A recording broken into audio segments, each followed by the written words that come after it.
Hey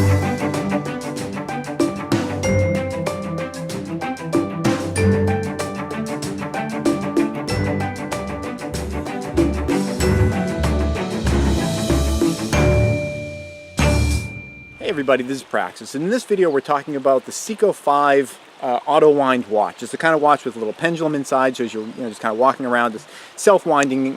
Overall, I've been very pleased with it, and specifically in this video I want to talk about its water resistance functions.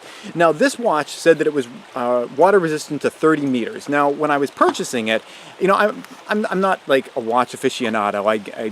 I'll admit to that freely right at the moment, but 30 meters to me when I was buying it sounded like it was good to 30 meters below water, which, I'm not a scuba diver, so I was like, well, that'll be fine for me. But once I opened up the packaging, water resistant to 30 meters kind of gets defined and delineated inside the actual literature that comes with the watch. And the way that Seiko kind of presents it is that water resistant to 30 meters means that you can be out in rain with it, you could maybe take a shower with it. You could do a little bit of swimming, but not a lot of swimming. I don't know what the difference is between a little and a lot. It was just sort of ambiguous, and water resistant to 30 meters was not described in any way, shape, or form like what I was thinking, that it could go 30 meters below water and it would be fine. So what I've been doing is, I don't want to be hamstrung with some watch that I have to take off all the time and every time I'm going to get wet or whatever. So I've just been kind of using it, and I want to share with you kind of what my experiences have been with it so far. I haven't been doing a lot of swimming with it, but what I have been doing is a lot of just moving around in the water, like putting my hands in the water. I've been building a wall here by this little stream to kind of direct the current. I've been picking up a lot of rocks in there, and I've been sticking my hand in all the way down to my elbows and past, which is a couple of feet.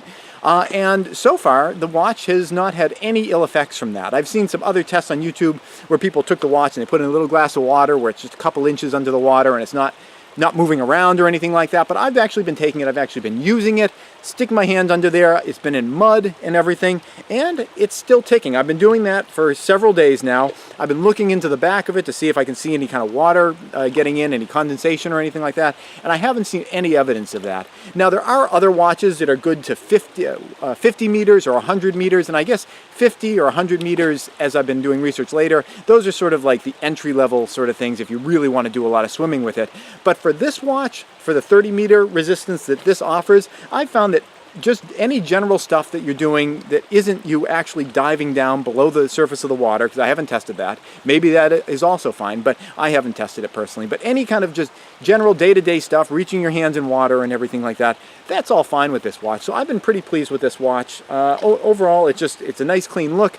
I've actually scratched up the glass, but I only did that when I was moving giant boulders, and I was grabbing the boulders and some grit got on and it really gouged up the glass, and I kind of kicked myself because it was really nice looking prior to that, and I kind of scraped it up. But I took some glue that people use for jewelry making, clear glue that'll stick to glass, and I got the thing all really cleaned out, and I put the glue in there, and that kind of diminished the look of the scuff so that at least it's not getting garbage down in there or anything. But anyway, if you're interested in the Seiko 5 watch and you want something that's going to be somewhat water resistant, just for general everyday stuff, if you're an outdoors person, not necessarily going diving, but getting your hands wet, getting your arms in the water, this watch has worked out really fine for me. I hope that you find that helpful if you're kind of on the fence about this watch, because it's a very inexpensive watch compared to a lot of other waterproof watches that are with this 50 and 100 meter level. This one here is under $70 when I purchased it, and I found that it's a pretty good value. So I hope you find that helpful.